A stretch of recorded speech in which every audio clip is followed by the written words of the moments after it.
Grief is something we all experience at some point in our lives. Whether it's the loss of a loved one, the end of a relationship, or even the emotional toll of losing somebody you were once close to but have grown estranged from. Grief comes in many forms. But today, I want to talk about a surprising source of comfort during these difficult times: video games.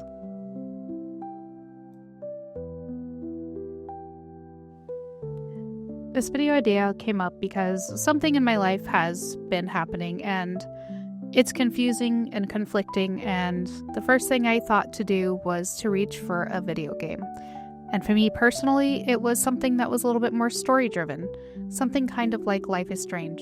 And then it had me thinking, video games have to be a great resource to a lot of people, not just me, when navigating the very complex feelings that are associated with grief, regardless of the severity of the situation. You might be thinking, how could a video game possibly help with something as deep and painful as grief? Well, let me show you how games can provide an escape, a space for reflection, and even a way to understand emotions you might struggle to label. When you're grieving, the world can feel overwhelmingly heavy. Some days, the emotional weight is just too much to carry. And that's where video games can offer a gentle escape. Take a game like Animal Crossing, where you step into a serene world full of simple pleasures, planting flowers, fishing, and decorating your home. In these games, you're not forced to confront the harsh realities of grief.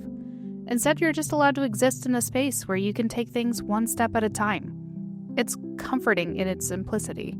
The act of caring for your virtual environment, engaging in a slow, repetitive task like gardening and fishing, it can provide a sense of control and routine when everything else feels chaotic.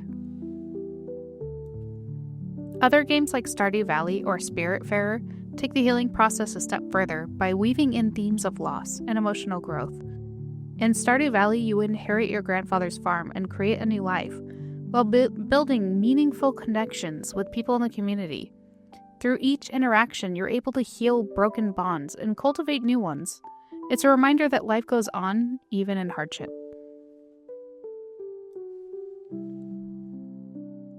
Comparatively, Spiritfarer is all about helping characters accept their own deaths.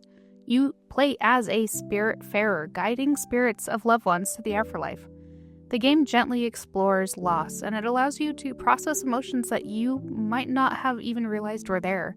You build relationships, say goodbye, and ultimately help characters find peace in a way that feels therapeutic. If you're looking for a more emotionally intense experience, like a story-driven game like Life is Strange or Celeste, it might help you explore the deeper aspects of grief. These games don't just offer an escape, they invite you to face raw emotions and reflect on your personal journey. In Life is Strange, you follow Max and Chloe through a story of loss, friendship, and trying to change the past. As they navigate through their grief, players are given the space to reflect on how grief manifests in their own lives, from the sadness of losing somebody close to them to the grief of fractured relationships and regret.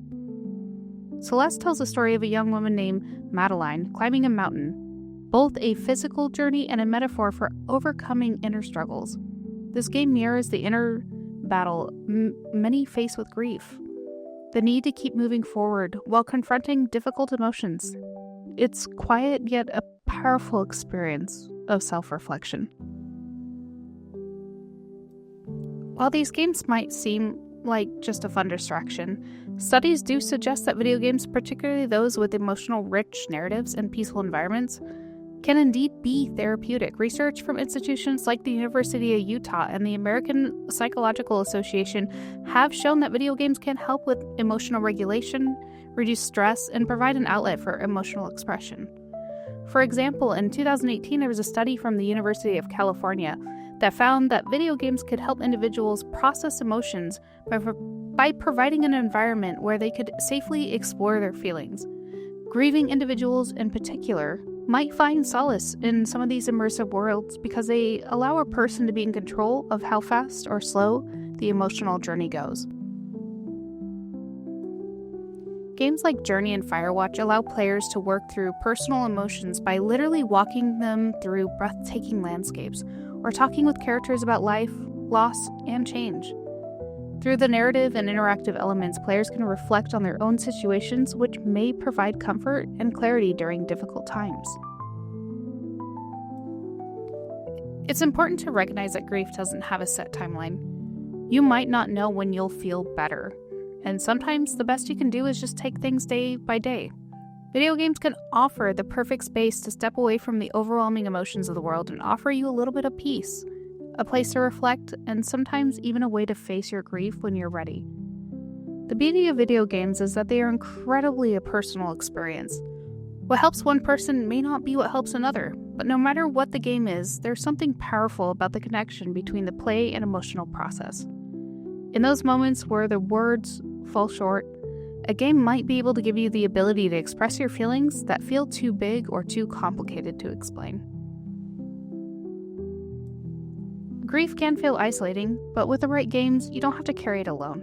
Whether you're lost in a peaceful farming sim, guiding spirits to rest, or simply escaping into a story, there is a power in those quiet moments of play, because sometimes healing comes not in the grand gestures, but in the small, comforting acts of every life, even in a game. So take your time, play at your own pace, and when you're ready, the world, both virtual and real, will still be here for you. I know this one's a little bit different, but, sometimes life just kind of gets you. But thank you guys so much for watching, and I know you probably know by now, but a pixelated world awaits.